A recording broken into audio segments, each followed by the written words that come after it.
It is our privilege to have Adam and Hosannah Lancaster back from Brazil to share with us this morning. And many of you remember them from their years here when they were students at Frontier School of the Bible. Adam shared something with me, or with a group of you just before the service, that he started Frontier, how many years ago?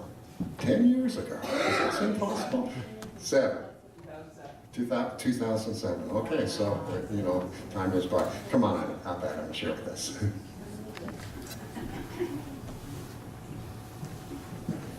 Good morning. Good morning. It's an honor and privilege to be with all of you guys again. We think about you all often. It's just really good to be back with you guys. We've been gone for 2 years, almost exactly. We left for Brazil 2 years ago. And so I was thinking about it, and we kind of have a theme of two. So I want to share with you some stuff that's been going on in our ministry and in Brazil with the number 2. So it's been 2 years since we've been back. We've been in 2 different houses. For the first time, when we first arrived, we were in a small 2-bedroom apartment, and then we were kind of looking for something a little bit larger, so we were able to move into a larger house because we really like hosting. So that was a huge blessing.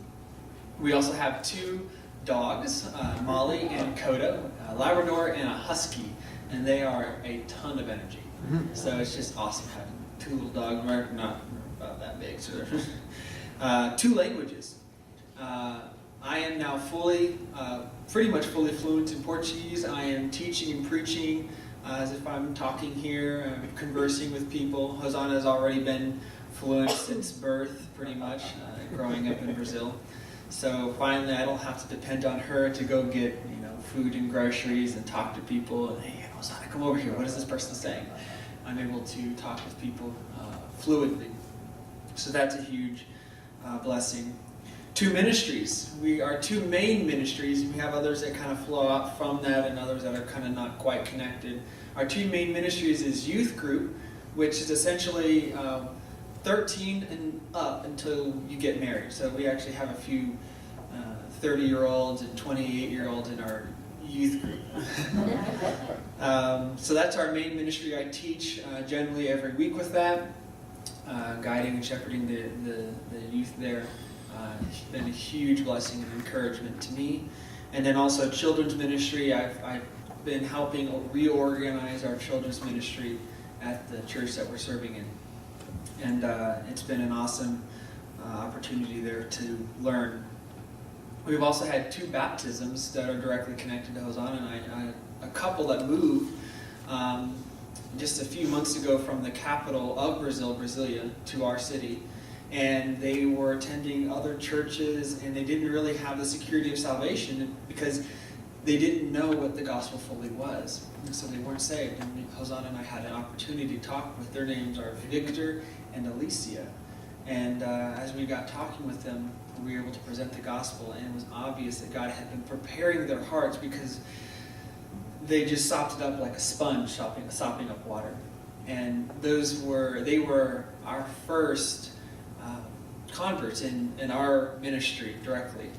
And then I had the privilege of baptizing them a few months later. And it was just, for me, an awesome experience, the first converts of our ministry. We also had 2 children who went home to be with the Lord. We had Zechariah, which all of you, if you've been reading our letters, already knew about. Zechariah was born at 9 months, 41 weeks actually, lived for 3 hours, and then he passed away.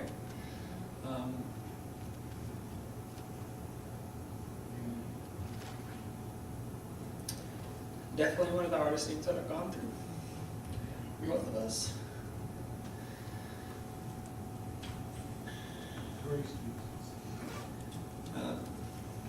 We received a lot of letters and notes and encouragement from you guys, from many of our other churches.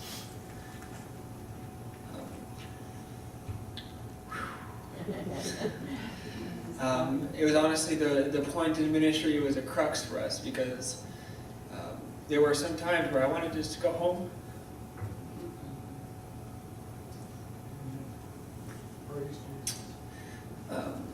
But I had the privilege of preaching through 2 Corinthians, which is actually a very open book. Paul shares a lot of his struggles, his doubts, his questions. I actually remember you preaching through 2 Corinthians a few years ago. And I remember your passage that you preached in 2 Corinthians 2 about the triumph. And I had the privilege of preaching through that a few months ago in the verse, "But thanks be to God who always leads us in triumph in Christ." Yes. And he says that right after he says it, he was struggling with doubts and depressions about the Corinthian church.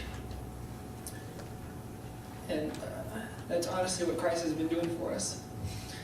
Because if it was in my own strength, I would have already been back home a long time ago. And then we had a second miscarriage in February. We found out it was an early miscarriage, only a couple weeks, 8 weeks in.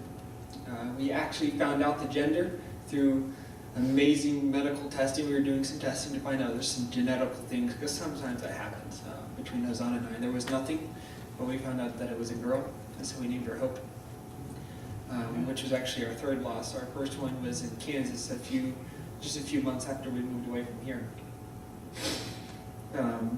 So we have 3 in heaven now. But we also have 2 orphans that we're wanting to adopt. It's something that we've been pursuing in Brazil. It's actually free to adopt. And if you're a citizen or if you're a resident, and because Hosannah is a citizen and I'm a resident, we can go through the whole process free of charge. It does take a little bit longer, but we're not allowed to pick, but we're praying that we can adopt these 2 orphans that we've been visiting an orphanage every week. It's been an awesome blessing just to minister to the orphanage. So their names are, and he's almost 2, so we're hoping to adopt these kids. And if it works out, it works out. They've been just recently put up for adoption. There's a few final paperwork things to do. And we'll find out where we are in line, because what happens is that there are people in front of us, but we don't know how many people. Probably not a lot, because most people don't want to adopt older kids. No, a lot of people don't want to adopt siblings. In fact, 80% of the people want to adopt 1 kid under the age of 6 months. So there's not a lot of people, so the chances are kind of good that we could adopt them, but we don't know. So you guys can be praying for that. So that's what I have to share. Thank you very much for all your prayers. Also the financial support, Brian, and it's just been a blessing to be back.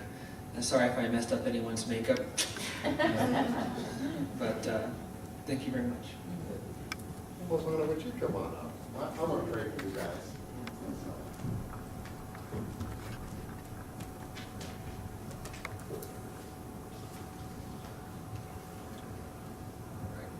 These are just a special couple. The connection here, getting to know them here has been awesome. And now to reading their letters and how God's using them overseas. I don't know why does God let good people suffer difficult things like that? I don't know the answer to that. But I know He does. And He's going to use you in just an awesome way. And we're going to pray for you. Right? That would be the place for us. Amen. Amen. Yes. Heavenly Father, we thank you so much for this special couple. And, oh Lord, give them your comfort as they face the losses that they've had to endure. But Lord, the possibility of these 2 little ones coming into their home, oh Lord, if that's your will, I pray you just work it out. And then we think about their ministry. And thank you so much for this young couple that they got to share you with.